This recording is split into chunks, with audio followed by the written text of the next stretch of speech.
Building integrations with Frappe Framework is easy. It's just about a few API calls, right? No.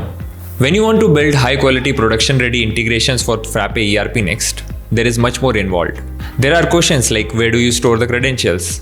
Site config, environment variable. How do you work with date and time values in Frappe Framework? Should you use the request module or is there a better way? And how do you make sure the integration blends in so it feels part of the system? And many more like this. And this becomes even more important when you want to build reusable custom apps. Hi, I'm Hossain Nagaria, founder of BWH. And over the years, I have built dozens of Frappe Framework integrations and picked up lots of do's, don'ts, best practices. And now I'm going to teach you the same. In this cohort, we are going to build 3 real-world integrations from scratch.